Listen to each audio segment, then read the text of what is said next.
AP 10th క్లాస్‌కి సంబంధించి public examination hall tickets release చేయడం జరిగింది. సో, మీది గాని, మీ ఫ్రెండ్స్‌ది గాని ఎగ్జామినేషన్ సెంటర్ ఎక్కడ పడిందని తెలుసుకోవడానికి మనకు ఆన్‌లైన్‌లో చెక్ జేయొచ్చు. సో, ఎవరిదైనా చెక్ జేయొచ్చు. ఎలా అనేది డీటెయిల్స్ చూపిస్తాను. ఇక్కడ మనకి అఫీషియల్ వెబ్‌సైట్‌లో ఉన్నాము. ఇది వెబ్‌సైట్‌కి సంబంధించి లింక్ డిస్క్రిప్షన్‌లో ఇస్తాను. క్లిక్ చేయగానే ఇంటర్ఫేస్ ఇలా వస్తది. ఇందులో name of the district, name of the school, candidate name, date of birth ఇక్కడ ఇవి ఎంటర్ చేయాలి.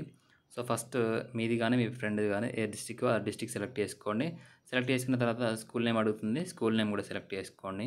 సెలెక్ట్ చేసుకున్న తర్వాత ఇక్కడ మనకి స్టూడెంట్‌కి సంబంధించి నేమ్. సో, నేమ్ సెలెక్ట్ చేసుకోవాలి.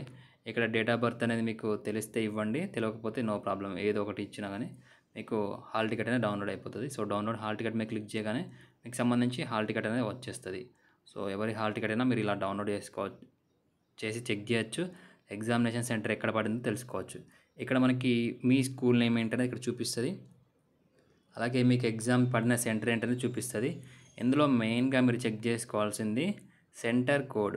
సో, ఇక్కడ ఎగ్జామినేషన్ సెంటర్ నేము, సెంటర్ కోడ్ ఉంటది. సో, ఎందుకంటే సెంటర్ కోడ్ చాలా చాలా ఇంపార్టెంట్. సెంటర్ కోడ్ మీకు అన్నిటికి సేమ్‌గా ఉండదు. కాలేజ్ నేమ్ సేమ్‌గా, స్కూల్ నేమ్ సేమ్‌గా ఉన్నా గానీ మనకి సెంటర్ కోడ్ అనేది డిఫరెన్స్‌తోని మనం సెంటర్ అనేది ఈజీగా ఐడెంటిఫై చేయొచ్చు. అంటే పక్కపక్కనే ఏమైనా స్కూల్స్ ఉంటే అదే స్కూల్‌కి సంబంధించి బ్రాంచెస్ ఉంటాయి. సో, కాబట్టి కన్‌ఫ్యూజ్ అయ్యే అవకాశం ఉంటది కాబట్టి సెంటర్ కోడ్ అనేది జాగ్రత్తగా నోట్ చేసి పెట్టుకోండి. మీరు ఎగ్జామినేషన్ సెంటర్‌కి విజిట్ అయిన తర్వాత ఈ సెంటర్ కోడ్ మ్యాచ్ అయిందా లేదా చెక్ చేసుకోవాలి. సో, అలాగే ఇందులో ఏమైనా డీటెయిల్స్ మిస్టేక్ ఉంటే వెంటనే మీ కాలేజ్ ప్రిన్సిపల్‌ని కాంటాక్ట్ అవ్వండి. ప్రిన్సిపల్ సార్‌ని కాంటాక్ట్ అవుతే కంప్లీట్‌గా ఏమైనా మోడిఫికేషన్స్ చేయాల్సి ఉంటే ఆ మోడిఫికేషన్‌కి సంబంధించి వెంటనే వాళ్ళు రెక్టిఫై చేసి board of 10th class board వాళ్ళకి ఇన్ఫార్మ్ చేస్తారు. అందులో మోడిఫికేషన్స్ లేకుండా రావడానికి అవకాశం ఉంటది. సో, చెక్ చేసుకోండి. Thank you.